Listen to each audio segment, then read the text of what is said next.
lama sejak Papua diintegrasikan ke dalam Indonesia sejak 1963 itu diintegrasikan secara kekerasan itu. Tapi ada bau-bau menghasut agar rakyat Papua merdeka dari buku-buku yang Anda tulis ini. Itu sejak... Tapi sebelum Anda jawab, ada baiknya kita ingin tahu dulu siapa penulis yang bernama Sokrates ini.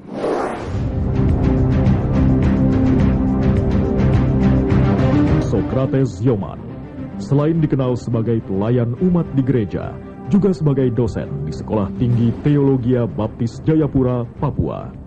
Keseharian Sokrates Yoman selain mengajar adalah menulis buku. Sampai saat ini, ia sudah menulis sebanyak 7 judul buku.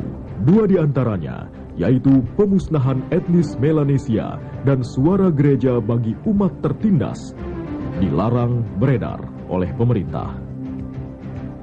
Sokrates yang terkenal vokal ini mengaku terinspirasi menulis buku itu karena melihat adanya ketidakadilan yang dialami warga Papua.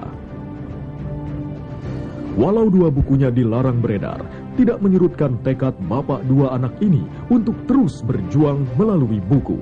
Sokrates Yoman saat ini sedang menulis 3 buku yang tidak lama lagi akan beredar.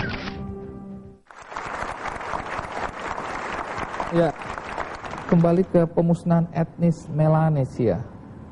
Apa yang Anda ceritakan di situ? Kita melihat dalam situasi real dalam masyarakat di Papua itu, stigma yang diberikan selama ini itu stigma-stigma separatis, OPM, makar. Nah, itu menjadi surat izin pemerintah Indonesia yang mereka menggunakan kekuatan aparat keamanan. Orang Papua itu dikejar, ditangkap, dipenjarakan, disiksa, bahkan dibunuh terus-menerus. Ini kan sudah bagian dari pemusnahan. Iya, bau separatisme tadi, bau-bau keinginan merdeka dan makar, itu memang kalau dilihat kuat sekali dari judul-judul buku yang Anda tulis ya. Saya coba baca. Orang Papua bukan separatis. Pintu menuju Papua Merdeka. Ada lagi buku Pepera, Penentuan Pendapat Rakyat ya, tahun 1969, tidak demokratis. Orang Papua bukan separatis, bukan makar, dan bukan OPM. Suara bagi kaum tak bersuara. Kemudian ada buku terakhir, kita meminum air dari sumur kita sendiri, dan OPM. Tapi OPM sini Anda tanda kutip plesetkan, menjadi otonomi, pemekaran, dan merdeka. Nah, semua ini kalau kita baca, kembali lagi bisa Anda simpulkan, apa esensi yang Anda perjuangkan? Mengajar atau mendidik bangsa ini, terutama pemerintah yang ada di Papua. Mereka membelokkan atau melakukan distorsi sejarah yang absolut dan mutlak begitu. Jadi ketidakbenaran itu yang harus diikuti.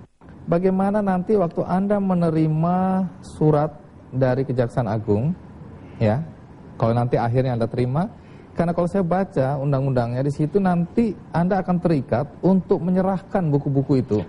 Siapa? Kepada siapa? Kejaksaan. Kejaksaan itu siapa? Kejaksaan di tempat Anda berada.